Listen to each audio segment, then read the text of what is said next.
আরজি করে নির্যাতিতার বিচার চেয়ে এবার রাজ্যের সব ডাক্তারদের ছেলে মেয়ে স্ত্রী পরিবার আন্দোলনে সামিল হতে যাচ্ছে। শনিবার বিকেলে জয়েন্ট ডক্টরস ফোরামের তরফে যে সিজিও কমপ্লেক্স অভিযানের ডাক দেওয়া হয়েছিল তার শেষে আগামীতে যে কর্মসূচি ঘোষণা করা হয়েছে তাতে স্পষ্ট প্রশাসনের ওপর চাপ বাড়াতে এবার কার্যত রাস্তায় নামছেন সিনিয়র ডাক্তাররাও। 5 তারিখ সুপ্রিম কোর্টের পরবর্তী শুনানি, তার আগে 4 তারিখ রাতে রাত জাগো কলকাতা অভিযানে সামিল হবেন জুনিয়র সিনিয়র সব ডাক্তাররাই এবং পরিবারদের নিয়ে। তার আগে 3 তারিখ ইএম বাইপাসে কলকাতার সমস্ত প্রাইভেট হাসপাতালগুলোর ডাক্তাররা 15 কিলোমিটার দীর্ঘ হিউম্যান চেন গড়ে তুলবেন হাতে হাতে প্রতিবাদ কর্মসূচিতে। সল্টলেকের আইএমএ ভবন থেকে সিজিও কমপ্লেক্সে শনিবার বিকেলে এক অভূতপূর্ব র্যালিতে সামিল হয়েছিলেন কলকাতার বিখ্যাত সব ডাক্তাররা। সিজিও কমপ্লেক্সে সিবিআই দফতরে যখন সিনিয়র ডাক্তারদের প্রতিনিধি দল তদন্তের অগ্রগতি জানতে গিয়েছেন তখন বাইরে মোবাইলের ফ্ল্যাশ জ্বলে গেছে অনবরত। আর তারপরই প্রতিনিধি দলের তরফে জানানো হয়েছে শুধু আরজি কর নয়, রাজ্যের সব মেডিকেল কলেজে ক্রমাগত চিকিৎসার নামে এবং ওষুধ কেনার নামে যে বিশাল কেলেঙ্কারি চলছে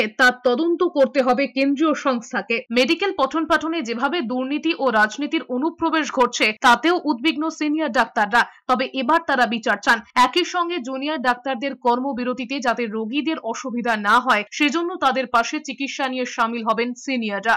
জয়েন্ট প্ল্যাটফর্মের পক্ষ থেকে আমরা 3 জন গেছিলাম, সেখানে সিবিআই এর 3 জন অফিসার ছিলেন এবং তাদের সঙ্গে আমাদের প্রায় 25 মিনিট কথা হয়েছে।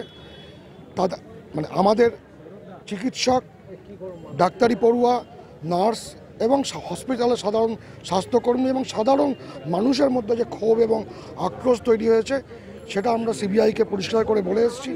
সিবিআই এই ব্যাপারটা ওনারা বলেছেন, ওনারা যথেষ্ট ওয়াকিবহাল এবং ওনারা খুব দ্রুততার সঙ্গে এই বিচার শেষ করার দিকে এগোবার চেষ্টা করছেন।